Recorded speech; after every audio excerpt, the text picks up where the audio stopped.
আমরাও করতে যাচ্ছি। মুক্তি মুক্তি মুক্তি চাই, মুক্তি চাই, মুক্তি মুক্তি মুক্তি চাই, মুক্তি চাই, মুক্তি দিতে হবে, দিতে হবে, দিতে হবে, দিতে হবে, আমাদের দাবি, আমাদের দাবি, মানতে হবে, মানতে হবে, মুক্তি চাই, বিডিআরের মুক্তি চাই, এই যে দাবি, দাবি, বিডিআরের মুক্তি, নির্দোষ তাদেরকে ছেড়ে দিক, তাদের পরিবারের কাছে চলে যাক, 1 নম্বর দাবি।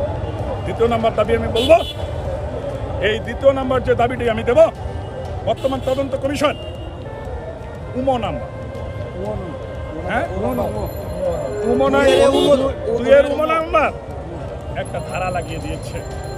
ওই যে ভারতের প্রেসক্রিপশন এখনো ইন্ডিয়া দোষরা ওখানে বসে আছে, ওই প্রেসক্রিপশনে চন্দনের মতো লোককে তদন্ত কমিশনে দেয়। টেলিস্টার প্রথম আলোর দোষর তাকে দিয়ে আবারও তদন্ত কিভাবে হবে?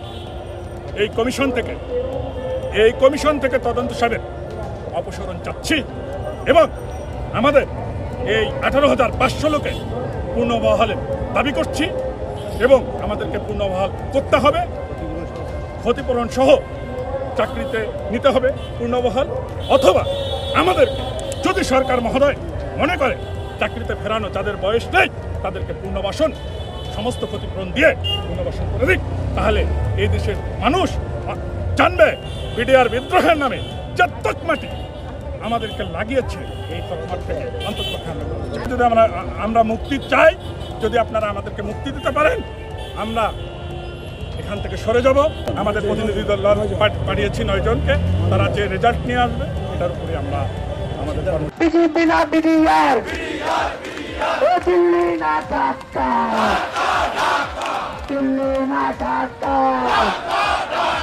ভারত না বাংলাদেশ, তোমার দেশ আমার দেশ, তোমার দেশ আমার দেশ, বিজেপি না বিডিআর, বিজেপি না বিডিআর,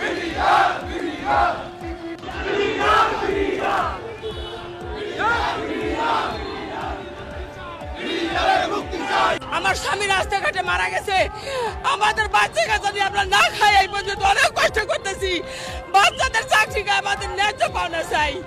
আমার এইটাই দাবি, আমাদের যত আমরা পাওনা সব পাওনা আমরা আদায় করতে চাই এবং আমাদের ছেলে মেয়ে যারা উপযুক্ত আছে তাদেরকে চাকরি দিতে হবে, এইটা আমাদের দাবি। ন্যায্য পাওনা আদায় করে ছাড়বো আমরা, এটাই আমাদের দাবি। আমরা ন্যায্য পাওনা আদায় করতে চাই এবং ন্যায্য পাওনা 100% আমরা চাই। আমরা অনেক কষ্টের শিকার, আমরা অনেক জীবন শেষ করে দিয়েছি এ পর্যন্ত। আমার স্বামী রাস্তাঘাটে মারা গেছে, আমাদের বাচ্চাকে যদি আমরা না খাই, এই পর্যন্ত অনেক কষ্ট করতেছি, বাচ্চাদের চাকরি খাই, আমাদের ন্যায্য পাওনা চাই। আমার এইটাই দাবি।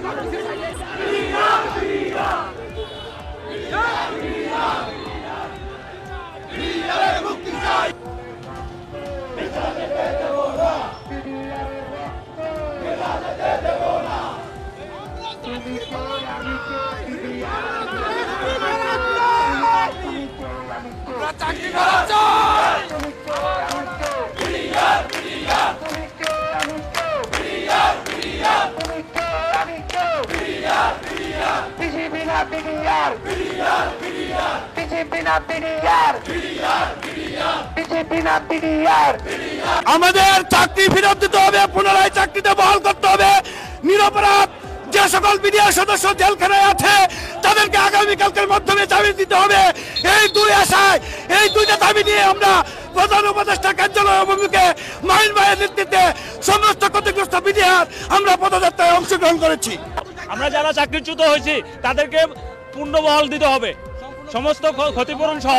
বিডিআর হত্যাকাণ্ড ছিল ভারতের দালালদের একটা নতুন প্রোগ্রামের মাধ্যমে বিডিআর এবং সেনাবাহিনীকে মুখোমুখি করে বাংলাদেশকে যাতে দাবেদার রাষ্ট্র বানানো যায় শেখ হাসিনা যাতে তার ক্ষমতা দীর্ঘায়িত করতে পারে সেই লক্ষ্যেই পরিকল্পিতভাবে এই হত্যাকাণ্ড ঘটানো হয়েছিল। আজ আমরা দীর্ঘ 16 বছর কথা বলতে পারিনি বৈষম্যহীন বাংলাদেশে। এখন আমরা যাচ্ছি প্রধান উপদেষ্টার সাথে দেখা করে আমাদের দাবিগুলি আদায়ের জন্য। যতক্ষণ দাবি আদায় না হবে আমরা ইনশাল্লাহ রাজপথে শহীদ হব।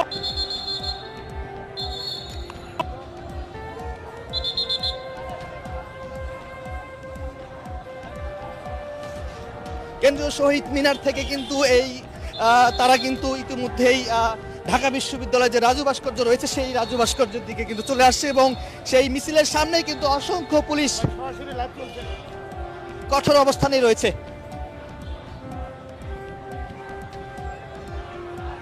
আমরা কয়েকজনের সঙ্গে কথা বলার চেষ্টা করব আসলে কি দাবিতে তারা ডক্টর মোহাম্মদ ইউনূসের বাসভবনের অভিমুখে তারা রওনা হয়েছে, একটু জানার চেষ্টা করব।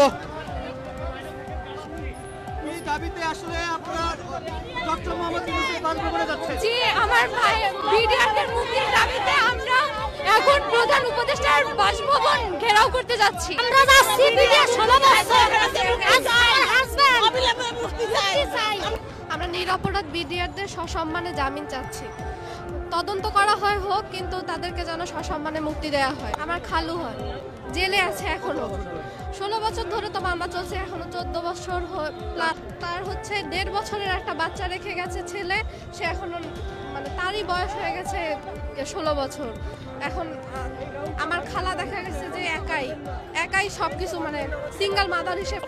আমরা যারা চাকরিচ্যুত হয়েছি তাদেরকে পূর্ণবহাল দিতে হবে, সমস্ত ক্ষতিপূরণ সহ। আমাদের চাকরি ফেরত দিতে হবে, পুনরায় চাকরিতে বহাল করতে হবে। নিরপরাধ যে সকল বিডিআর সদস্য জেলখানায় আছে তাদেরকে আগামীকালকের মাধ্যমে জামিন দিতে হবে। এই দুই আশায়, এই দুইটা দাবি নিয়ে আমরা প্রধান উপদেষ্টা কার্যালয় অভিমুখে মাইন ভাইয়ের নেতৃত্বে সমস্ত ক্ষতিগ্রস্ত বিডিআর আমরা পদযাত্রায় অংশগ্রহণ করেছি। বিডিআর হত্যাকাণ্ড ছিল শেখ হাসিনা পূর্ব পরিকল্পিত। বিডিআর হত্যাকাণ্ড ছিল ভারতের দালালদের একটা নতুন প্রোগ্রামের মাধ্যমে বিডিআর এবং সেনাবাহিনীকে মুখোমুখি করে বাংলাদেশকে যাতে দাবেদার রাষ্ট্র বানানো যায়, শেখ হাসিনা যাতে তার ক্ষমতা দীর্ঘায়িত করতে পারে সেই লক্ষ্যেই পরিকল্পিতভাবে এই হত্যাকাণ্ড ঘটানো হয়েছিল। আজ আমরা দীর্ঘ 16 বছর কথা বলতে পারিনি বৈষম্যহীন বাংলাদেশে। এখন আমরা যাচ্ছি প্রধান উপদেষ্টার সাথে দেখা করে আমাদের দাবিগুলি আদায়ের জন্য। যতক্ষণ দাবি আদায় না হবে আমরা ইনশাল্লাহ রাজপথে শহীদ হব।